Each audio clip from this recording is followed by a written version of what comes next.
Bueno, vamos a hacer un repaso de las primeras tres unidades del libro que les sugerí, Elementos de micro y macroeconomía, de Monchon y Becker. Entonces, lo primero que va a hablar el libro, como cualquier libro de alguna disciplina o ciencia, siempre va a empezar definiendo esa disciplina o ciencia, ¿no? Entonces, lo primero que va a mencionar, por supuesto, es qué es la economía. Y esa es una actividad que yo les dejé a ustedes para que la hagan eh, como tarea. Así que la voy a obviar esa parte y la vamos a definir y a trabajar posteriormente en algún encuentro que tengamos, que será el próximo. Eh, Así que eso se los dejo y armaremos un concepto de economía. Como les dije, a mí no me gusta repetir economía, dos puntos y una definición textual, literal, sino que me gustaría que vanemos algunas ideas y que saquemos consistencia de esa definición de economía. Entonces, voy a avanzar con qué es micro y macroeconomía, ¿sí? Porque acá tenemos que empezar a identificarlo. Ustedes son alumnos iniciantes en una carrera de ciencias económicas, en este caso un profesorado, para ser más específicos, y bueno, tenemos que distinguir la micro y macroeconomía y saber que lo que nos va a abocar en la primera parte de la materia es la microeconomía. Y cuando decimos microeconomía, ¿de qué estamos hablando? Y cuando decimos macroeconomía, ¿de qué hablamos? Cuando hablamos de microeconomía estamos hablando del mercado en sí, ¿sí? Oferta y demanda de un determinado mercado, conformación de precios, cantidades, de equilibrio, de producción, y ahí tenemos a los consumidores, a las empresas, ¿sí? Los factores productivos, y bueno, en esos temas ronda la cuestión de mercado.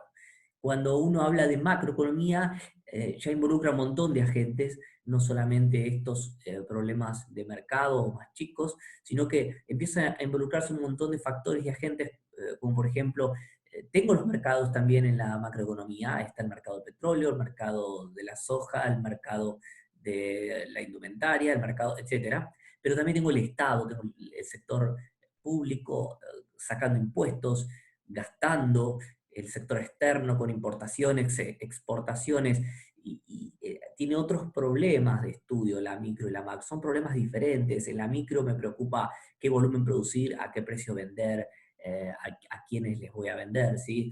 En la macroeconomía el problema es la inflación, el desempleo, eh, el dinero, las cuentas fiscales, el déficit, el endeudamiento, ¿sí? Pero el endeudamiento del Estado o como sociedad, como conjunto, no el endeudamiento de la empresa en sí o el endeudamiento de un sector económico, un mercado económico específico. Entonces, en la micro hacemos zoom sobre estos problemas y los agentes más pequeños, ¿sí? Consumidores, productores, mercado, oferta-demanda, determinación de precios y cantidades. En la macro, si quieren saber macro o tomar temas de macro, es muy sencillo, se trata de ir al diario o aprender la tele, y uno por lo general cuando escucha economía, escucha en estos medios de comunicación más de macroeconomía.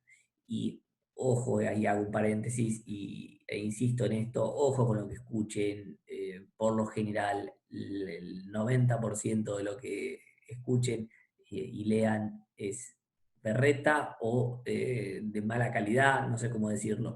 Hay notas que por ahí parecieran estar bien encaradas, pero en realidad no están revelando bien la información, no están utilizando bien las variables, no están cuantificando bien.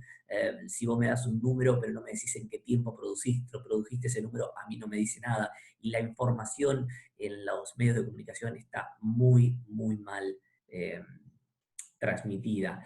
Así que yo ahí hago como cierto paréntesis y en algún momento podemos hacer algún análisis de notas periodísticas o algo de eso.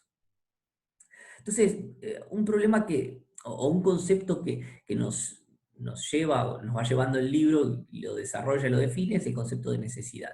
En economía, para que surge la economía, lo que sí vamos encontrando, y acá vamos a ir armando, vamos a ir tocando el concepto de economía, pero yo no lo voy a definir, no lo voy a escribir, ¿sí? Ni lo voy a dictar. Entonces, tenemos algo que son las necesidades. Los seres humanos tenemos necesidades, ¿sí? Y se dice que las necesidades son ilimitadas, porque somos insaciables de alguna manera, ¿sí? Entonces, si pudiéramos tener lo más que pudiéramos, lo haríamos, sobre todo en dinero. Creo que ahí está la necesidad elemental del ser humano, por eso se explica de esta manera que hay gente que tiene mucho dinero y que no para de querer seguir teniendo dinero. Eh, pero por otro lado tenemos los bienes, ¿sí? Y los bienes los podemos separar en dos tipos de bienes. Tenemos bienes que nos importan, que son los bienes económicos, que son escasos, y después tenemos los bienes gratuitos o libres, que son estos bienes como el aire, la tierra, digo tierra como elemento físico, ¿sí? No como parcela, eh, o piedras, o nosotros, depende de la zona en la que estemos, también tenemos diferentes tipos de bienes que son libres, y que no nos importan porque los puedo conseguir fácilmente, ¿sí? Es cuestión de abrir la boca y tomar una bocanada de aire como para tomar todo el aire que quiera. Entonces, los que nos van a importar son los bienes económicos y que vamos a decir que son escasos, ¿sí? Son escasos. Necesito más de esos bienes. Entonces tengo necesidades ilimitadas y bienes que son escasos. Se dan cuenta que acá tengo un problema de fuerzas, ¿no? Necesidades ilimitadas, quiero todo, bienes escasos, no te puedo dar todo, y ahí surge la economía para resolver este problema. Ese es el problema económico, trabaja alrededor de esta cuestión, de necesidades y de bienes escasos.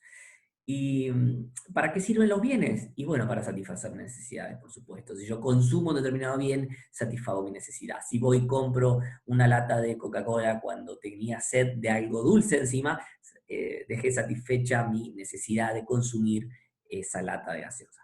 Entonces, así va operando y alrededor de esto se crea, se desarrolla el concepto de economía, ¿sí?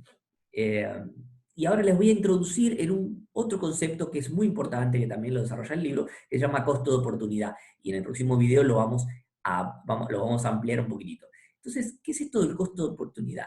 ¿Y cómo se define? Pero yo lo voy a definir, pero después lo vamos a empezar vamos a trabajar esa definición para hacerla propia, ¿sí? Entonces, el costo de oportunidad es todo aquello que dejo de percibir o que dejo, o aquello que resigno por elegir una determinada opción. Es decir, yo tengo dos opciones para hacer algo, para producir algo, en la vida, dos opciones sobre las cuales puedo decidir, ¿sí? Eso es importante, poder decidir.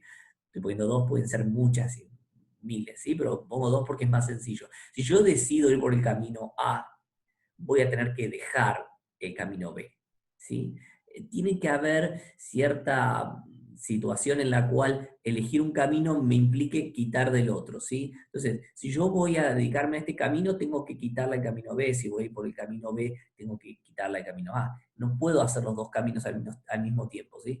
Vamos a avanzar un poco más en el concepto. Supóngase que tenemos 4 hectáreas de tierra que queremos cultivar, ¿sí? Si vamos a cultivar las 4 hectáreas con papas, no voy a poder cultivar zanahorias. ¿Se entiende?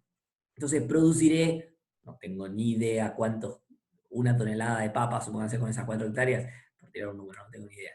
Entonces, con esas 4 hectáreas produzco una tonelada de papas. Ahora, podría decir, no produzco papa, voy a producir zanahoria. Y con esas 4 parcelas, hectáreas, probablemente de zanahoria produzca, no tengo ni idea, pero vamos a suponer, en vez de una tonelada, una tonelada y media de zanahorias. ¿Sí? ¿Se entiende? Entonces, uno podría agarrar y decir, no voy a producir o todo papa o todo zanahoria, sino que fíjense que cuando decido producir todo papa, no produzco nada de zanahoria y llego a producir una tonelada de papa. Si no produzco nada de papa y todo de zanahoria, ¿sí? Lo que termino produciendo es una tonelada y media de zanahorias. Ahora, uno podría buscar un punto intermedio, ¿no? Decir, bueno, vamos a producir la mitad de papas y mitad de zanahoria. Bueno, será media tonelada de papas y 750 kilos de zanahoria. Y así uno va buscando un montón de combinaciones de producción entre esos dos productos. Pero lo que hay que saber es que cuando tiro de uno, se me acorta la soga del otro lado, ¿sí? Y ese acortamiento de la soga del otro lado es lo que se llama costo de oportunidad, que es lo que dejo de percibir. Es decir, si yo producía en las 4 hectáreas una tonelada de papas, y digo, no, voy a producir la mitad de papas ahora. Solamente 2 hectáreas, es decir, 500 toneladas de papas. Quiere decir que mi costo de oportunidad es lo que dejé de producir por producir zanahorias ahora. ¿Y cuánto dejé de producir de papas? Dejé de producir media tonelada de papas, porque estoy produciendo una sola. Perdón, media por las 2 hectáreas. Las 2 hectáreas que ya no, en las cuales no produzco papas, implican un costo de oportunidad y lo mido en bienes en este caso, ¿sí? Es decir, 500 kilos de papas es mi costo de oportunidad. Así que bueno, ahora avanzaremos con ese concepto en el próximo video.